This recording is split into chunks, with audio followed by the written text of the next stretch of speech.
loves me like you used to.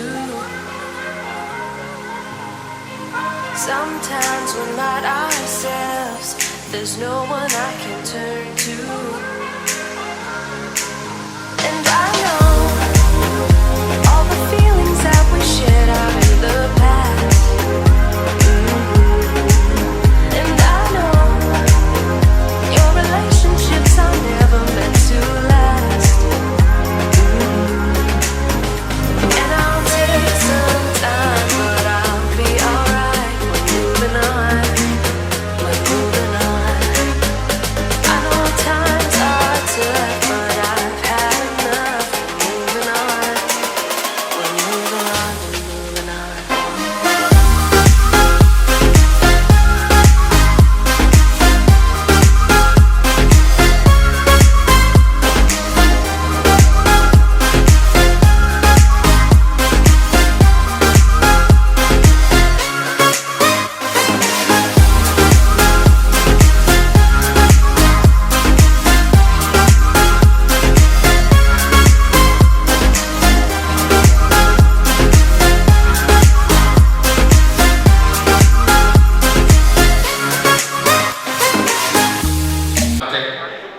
આજની વિરાજે છે તેવા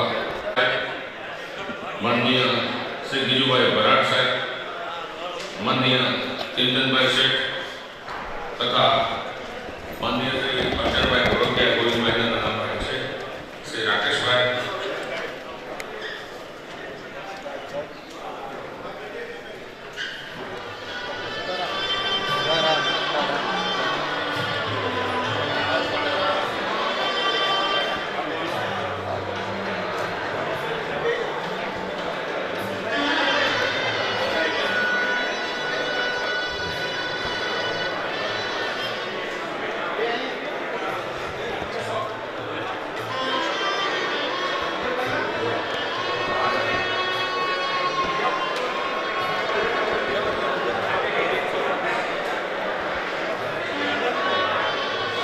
રહ્યા છીએ.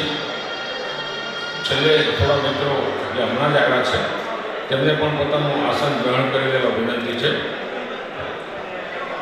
પારસ્પરિક વાતોને આપણે વિરામ આપીશું અને કાર્યક્રમમાં ધ્યાન આપીશું. છેલ્લે હજુ થોડા મિત્રો આ બાજુ ઊભા છે, એમને પણ મારી વિનંતી છે કે સભાને એક સ્થાયી ભાવમાં લાવવા માટે આપ સૌ ઝડપથી આસન સિદ્ધ કરી લો.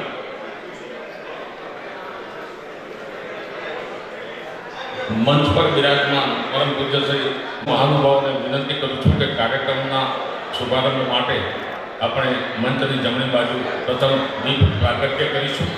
પરમ પૂજ્ય શ્રી મુક્તાનંદ બાપુના વટફળ નીચે બિરાજમાન સૌ મંચસ્થ મહાનુભાવોને વિનંતી છે કે દીપ પ્રાગટ્ય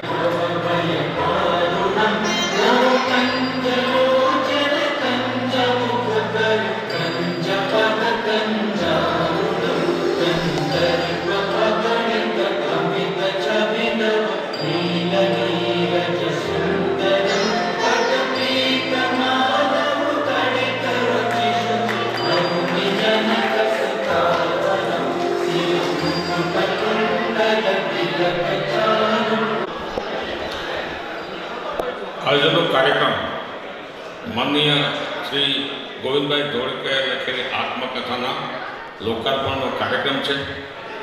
મિત્રો, આત્મકથા લખવી એક દુર્ગમ સાહસ છે, કારણ કે આત્મકથા લખતી વેળાએ ભીતરમાં ડૂબકી મારવાની છે.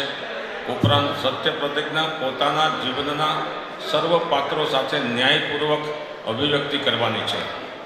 આત્મકથા પશ્ચિમનું સાહિત્ય સ્વરૂપ છે, પરંતુ આપણે ત્યાં ઘણા સંતોએ, યોગીએ, સચ્ચિદાનંદ સ્વામી જેવા મહાપુરુષોએ, ઘણા બધા લોકોએ આત્મકથા લખી છે અને આત્મકથા એ સમાજને અર્પણ કરી છે. મિત્રો, ગાંધી સ્થાને છે અને એ આદર્શ છે. એ આદર્શને અનુસરીને હીરા ઉદ્યોગના, જેને એક પ્રકારના મહીપતિ કહેવાય, એક ઉદ્યોગપતિ તરીકે, અને છતાં અંતઃકરણમાં નિરભિમાની રહીને જેમણે જિંદગીને મુગ્ધતાથી અને રોમાંચથી માણી છે અને એક સાત્વિક ઉદ્યોગપતિ તરીકેની પ્રતિષ્ઠા સમાજે એમને આપી છે, એને કારણે ગોવિંદભાઈ ધોળકિયાને ગોવિંદ ભગત તરીકે સુરતમાં ઓળખવામાં આવે છે. ગુજરાતમાં પણ એમનું જાણીતું નામ, સુરતને તેવું છે સૌને હુલામણા નામે રાજકોટમાં રાખવાની, એટલે એમને ગોવિંદ ભગત તરીકે પણ ઓળખવામાં આવે છે. મિત્રો, નામમાં ભગત શબ્દ, ઉદ્યોગપતિના નામમાં ભગત શબ્દ વિશેષણ તરીકે લાગે એ દુર્લભ યોગાનું લોક છે. કદાચ સાક્ષાત જન્મના વયા જાય તો ભગતનું સંબોધન પ્રાપ્ત થતું નથી. એટલે એવા માનનીય ગોવિંદ ભગતની આત્મકથાને સમાજને લોકાર્પિત કરવા માટેનો આ કાર્યક્રમ છે.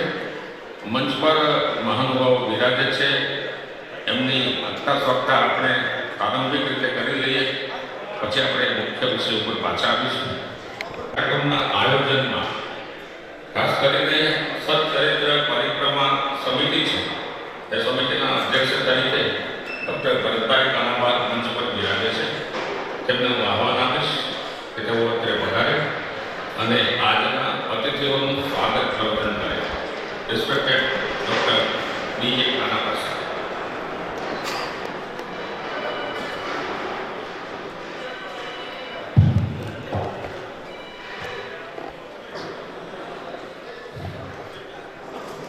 આજના ગોવિંદભાઈ ધોળકિયા, જેને આપણે સૌ ગોવિંદ કાકા લાગણીથી આપણે તેમને ગોવિંદ કાકા તરીકે સંબોધીએ છીએ, એવા ગોવિંદભાઈ ધોળકિયાની આત્મકથા, એમના ગુજરાતી સંસ્કરણ જે હમણાં પ્રસિદ્ધ થયું છે,